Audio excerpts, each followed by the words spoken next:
আসসালামু আলাইকুম। কি অবস্থা সবার? আশা করি তোমরা সবাই ভালো আছো। আজকে আমরা আরো কিছু প্রশ্ন সলভ করব। বেশি কিছু না, অল্প কিছু প্রশ্ন সলভ করব। টপিকটা কি দেখো? খেলাধুলা সংক্রান্ত। খেলাধুলা আমরা সবাই পছন্দ করি। কিন্তু দিন যত যায় এর প্রতি অনীহা আমাদের বাড়তে থাকে, তাই না? এমনও হইছে যে স্কুলে থাকতে এই খেলাধুলার জন্য মাইর খাওয়া লাগছে। আর এখন হচ্ছে কেউ মারলেও খেলতে চায় না। ঘটনাটা কিন্তু এরকম। দিন যত যায় আমাদের খেলাধুলার প্রতি অনাগ্রহ তৈরি হয়। বাট এটা একটা ব্যালেন্স করে যদি ঠিকঠাক চালানো যায় স্বাস্থ্যের জন্য কিন্তু অনেক ভালো। আমি নিজে অনেক খেলাধুলা করতাম, বাট এখন আসলে ওইভাবে সুযোগ পাই না। এখন আবার বুঝতে পারতেছি না খেলাধুলা করা দরকার।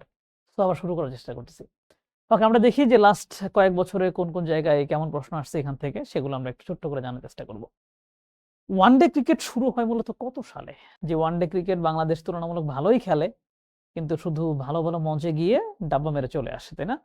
এটা শুরু হয় হচ্ছে 1971 সালে, যখন থেকে বাংলাদেশ মানে যুদ্ধে জড়ায় গেছে যেই বছরে, তখন এইটা হচ্ছে শুরু হয় এবং প্রথম ম্যাচ হয় ৫ জানুয়ারি।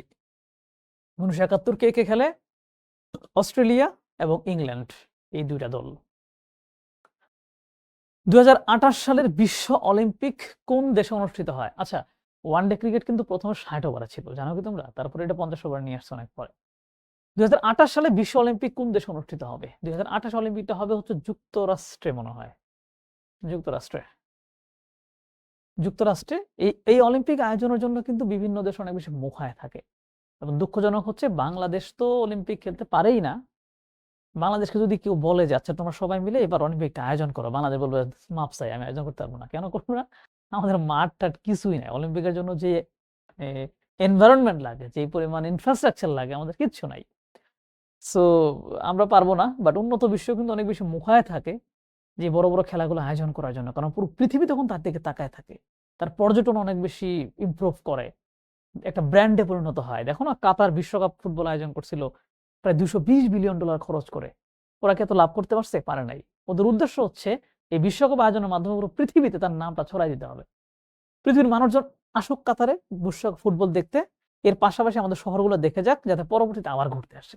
তো পর্যটনকে উঠে মানে তুলে আনার জন্য তারা বিশ্বকাপ আয়োজন করছিল। Nowadays sports are a popular source of, ইংরেজি প্রশ্ন আসছে। এটা কোনো সাধারণ জ্ঞানের প্রশ্ন না। Source of entertainment. Okay. Duckworth Lewis পদ্ধতি প্রয়োগ করে প্রথম কোন দেশের খেলার ফলাফল নির্ধারণ করা হয়? ডাকওয়ার্থ লুইস পদ্ধতিতে হচ্ছে ওই যে ক্রিকেটে হুট করে ধরো বৃষ্টি নেমে গেল, আমরা দেখি যে ডিএল মেথড লেখা থাকে, যে ডিএল মেথড অমুক দল জিতে গেছে। হুট করে বৃষ্টি নেমে গেল, তখন ওই মুহূর্তে খেলার যে কন্ডিশন থাকে, যে কয়টা উইকেট পড়ছে, কয়টা বল হাতে আছে, এই ব্যাপারগুলো বিবেচনায় একটা অ্যাপের মধ্যে জিনিসগুলো ইনপুট করা হয়, তারপর একটা ফলাফল বের হয়ে আসে। তো এইটা হচ্ছে প্রথম কোন খেলায় ইউজ করা হয়? জিম্বাবুয়ে এবং ইংল্যান্ডের খেলায়, তাই তো? হ্যাঁ। ১৯৯৭ সালে ২ ব্রিটিশ নাগরিক, তারা হচ্ছে পরিসংখ্যানবিদ মূলত, নাম হচ্ছে ফ্রাঙ্ক ডাকওয়ার্থ এবং গণিতজ্ঞ টনি লুইস। ডাকওয়ার্থ আর লুইসের এল ডিএল মেথড বা ডাকওয়ার্থ লুইস পদ্ধতির প্রধান প্রবক্তা তারা। এটি প্রথম ব্যবহার ঘটে ১৯৯৬-৯৭ মৌসুমে জিম্বাবুয়ে বনাম ইংল্যান্ডের মধ্যকার একদিনের আন্তর্জাতিক ক্রিকেট সিরিজে। The word the word volley is used in which game? ভলিবলে এটা ইউজ করে না। ভলিটা মূলত ইউজ করা হয় হচ্ছে লন টেনিসে। আমি যদিও লন টেনিস সম্পর্কে আইডিয়া নাই, খেলাটা অনেক কঠিন, শুধু এইটুকু শুনছি। আমাদের তো খেলা আসলে খেলা মাঠই নাই। তবে এখানে হচ্ছে ওই যে কেমনে ভলিবল টল ইত্যাদি ইত্যাদি হয়তোবা কিছু একটা ইউজ হয় আর কি। তবে লন টেনিসে সবচেয়ে ভালো প্লেয়ার কে? গ্রেট ধরা হয় রোজার ফেদেরার, এখন নোভাক জোকোভিচ, তারপরে রাফায়েল নাদাল, এরা তো অনেক ভালো খেলে, তাই না? Thomas cup is related to, Thomas cup কোন খেলার সাথে জড়িত? থমাস কাপ মেবি ব্যাডমিন্টন, ব্যাডমিন্টনের সাথে জড়িত। ব্যাডমিন্টন খেলাটা শীতকালে একটু ভালোই চলে। ক্রিকেট কোন দেশের জাতীয় খেলা? ক্রিকেট হচ্ছে মূলত ইংল্যান্ডের জাতীয় খেলা, আমরা জানি। ইংল্যান্ড আর স্কটল্যান্ড তো পাশাপাশি, স্কটল্যান্ডের জাতীয় খেলা। তো দুইটাই এখানে দেয়া আছে, আমরা দুইটাই অ্যান্সার করে দিলাম। England, Scotland. Okay. Water polo খেলায় ২ দলের কতজন খেলোয়াড় থাকে? এই খেলা আমি কোনোদিন খেলিও নাই, বলতেও পারবো না। তবে এইটুকু জানি এখানে ১৪ জন প্লেয়ার থাকে। Water polo. ওকে।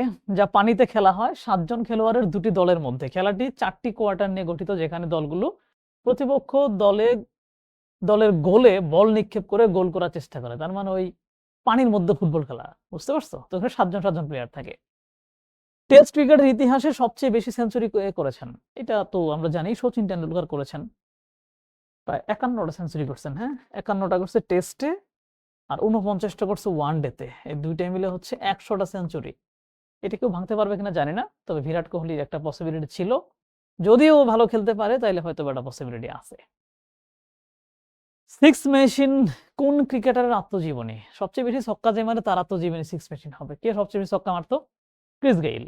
ক্রিস গেইলের ছক্কা কোনো গ্রামার মেনে হইতো না, মানে গায়ের জোরে ছক্কা মারতো, যে বলে মানুষ আউট হইতো ওটা উপর দিকে উঠাই দিলে ওটাও ছক্কা হইতো। মানে অদ্ভুত একটা প্লেয়ার, মানে কি বলবো, ছক্কা হয়তো ঠিক আছে কিন্তু খেলার মানে অনেকের ক্রিস গেইল অনেক প্রিয় প্লেয়ার, অনেকেরই প্রিয় প্লেয়ার। আমি আবার ক্রিকেট খেলা ভালো লাগে হচ্ছে যারা একটু ক্লাসিক্যাল খেলে, মনে করো খেলার ভিতরে একটা ছন্দ আছে, ব্যাপার স্যাপার আছে, ওই খেলা আমার ভালো লাগে, ধরো টাইমিং এর ব্যাপার স্যাপার আছে। ক্রিস গেইলের তো মনে করো যে ব্যাকফুটে গিয়ে 6 মারতেছে, ও বলের সাথে ব্যাট লাগলেও 6 হইতেছে, মানে অনেকটা এরকম। তো ক্রিস গেইল হচ্ছে সিক্স মেশিন তার আত্মজীবনী, অসাধারণ একজন প্লেয়ার। হ্যাঁ, ডাকওয়ার্থ লুইস পদ্ধতি কি? এই যে ক্রিকেটের একটা নিয়ম, হুট করে বৃষ্টি নামে খেলা বন্ধ হয়ে গেলে ওটার মাধ্যমে ফলাফল নিয়ে আসে। আইসিসির সদর দপ্তর কোথায় অবস্থিত? আইসিসি সদর দপ্তর হচ্ছে এই যে আমাদের পাশেই, দুবাই, পাশে না, মানে পরিচিত জায়গা আর কি, দুবাই অবস্থিত আইসিসি সদর দপ্তর, সংযুক্ত আরব আমিরাতের দুবাই শহরে। জুলেরিমে, জুলেরিমে হচ্ছে ধরো ফুটবলের ক্ষেত্রে বিশ্বকাপ যখন থেকে আসলো তার আগে হচ্ছে জুলেরিমে ট্রফি ছিল, উনি হচ্ছে আবার পুরো ফুটবলের নিয়ন্ত্রক ছিলেন আর কি। সো এটা বিশ্বকাপ ফুটবলের সাথে জড়িত। ফুটবল থাকলে ফুটবলই বলতাম, যেহেতু বিশ্বকাপ লেখা আছে সো বিশ্বকাপই বলতে হবে আমাদের। জুলেরিমে ফরাসি ফুটবলের প্রশাসক ছিলেন, এছাড়া তিনি বিশ্ব ফুটবল সংস্থা ফিফার সভাপতি পদে আসীন থেকে ফুটবল বিশ্বের নেতৃত্ব দিয়েছিলেন। ওকে, কোন ফুটবল খেলোয়াড় দক্ষিণ আমেরিকার নাগরিক নন? দক্ষিণ আমেরিকার নাগরিক মানে কি? দক্ষিণ America Brazil, Argentina, Peru, Chile, এরা। পেলে ব্রাজিলের প্লেয়ার, প্লাতিনি আমি চিনি না, সুয়ারেস উরুগুয়ের প্লেয়ার দক্ষিণ আমেরিকার, ম্যারাডোনা আর্জেন্টিনার প্লেয়ার। সো এই তিনজন যেহেতু দক্ষিণ আমেরিকার, সো বাকি থাকলো প্লাতিনি, দেখাই দিলাম প্লাতিনি। টোটাল ফুটবলের জনক জোহান ক্রুইফ কোন দেশের নাগরিক? এটা নেদারল্যান্ডের, নেদারল্যান্ডেরই তো, হ্যাঁ নেদারল্যান্ডের নাগরিক। শেষ। Thank you so much. এই খেলাধুলা নিয়ে হচ্ছে বেশি বেশি পড়বা, বিশেষ করে বারবার আমি একটা সাজেশন দিই, আমাদের যেই প্র্যাকটিস বুকটা তোমাদের দেয়া আছে এবং কোশ্চেন ব্যাংক যেটা দেয়া আছে সেখানে প্রশ্ন একটা বাকি রাখবে না, সব পড়ে ফেলবা। সাম্প্রতিকের জন্য একটু পত্রিকায় নজর রাখবা এবং আমরা যে সাম্প্রতিকের শীটটা দিয়ে দেবো সেটা ভালো করে লাস্টের দিকে পড়ে নিবা, বাট আগের থেকেই নিজেরা কাভার করে নিবা পত্রিকা বা ইত্যাদি জিনিস পড়ে পড়ে, তাহলে অফকোর্স ভালো করতে পারবা। Thank you, by.